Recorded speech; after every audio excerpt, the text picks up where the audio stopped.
You know, in our school, whether we're in the classroom or at home, we are all connected. And that means our digital safety isn't just one person's job.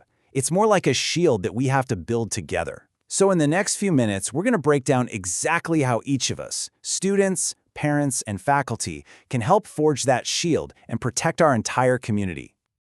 I love this idea. It really gets to the heart of it, right? In a world where we're all online, this isn't something we can just hand off to the IT department. No, it's a shared responsibility, and every single one of us has a really important role to play in keeping our community safe. Think about our school for a second. From the morning announcements all the way to submitting homework online, it's basically one big, connected digital ecosystem. And just like in nature, the health of that whole system depends on every single person doing their part. We're all guardians of this shared space. So, where do we begin? Well, the first layer of our shield has to be the keys to the kingdom, our accounts and our passwords. Let's dive into how we can protect them. First off, let's upgrade our thinking from password to passphrase. What's the difference? Well, a passphrase isn't just a single random word. It's a whole unique sentence.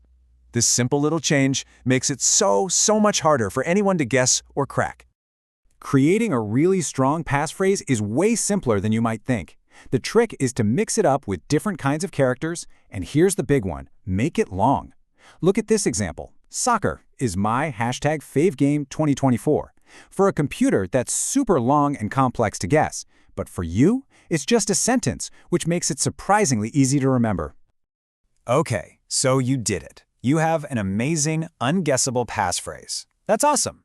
But what happens if some clever scammer manages to steal that key anyway? We need a second line of defense.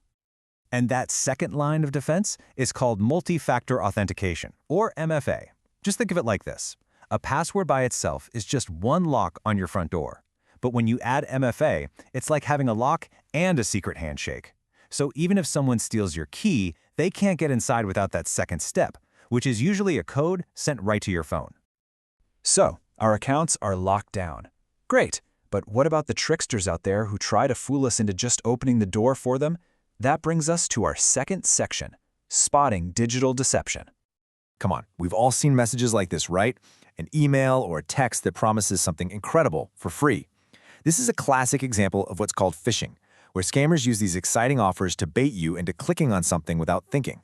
So before you ever click a link like this, you have to stop and ask yourself, So how do you become a phishing detective? Well, here are the key things to look for. First, if an offer seems way too good to be true, it absolutely is. Always check the sender's email address for anything that looks weird. And if you ever feel pressured or rushed, that is a huge red flag. But the most important rule of all, if you have any doubt, just don't click. Go ask a trusted adult. Okay, we've secured our accounts, and we're learning how to spot scams. Now let's talk about securing the actual spaces where we do our work and learning, our devices, our data, and our networks. Everyone has a specific zone they can help protect. For parents, that means securing your home Wi-Fi. A great first step is just changing the default password on your router. For faculty, it's all about protecting school devices, so never leave them unattended. And for students, it's about your life online. Take a couple of minutes to check the privacy settings on your apps and crank them up to the highest level. Now, I want to pause on a really critical point, specifically for our faculty and staff. You are the custodians of student data, which means you hold incredibly sensitive information. This makes you a prime target for attacks, which is why that data needs the absolute highest level of care. And let me be perfectly clear. These rules are non-negotiable. Sensitive student information should never, ever be saved on personal devices, personal cloud accounts, or unsecured USB drives. You must always use the designated secure platforms that the school provides. This is absolutely fundamental to protecting our students' privacy. This brings us to what might be the most important section of all.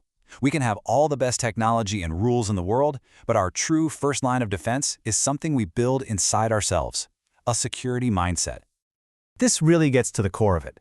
We can always patch technology, we can always update software, but a security mindset, that is something that has to be practiced every single day. Real security comes from making awareness a habit.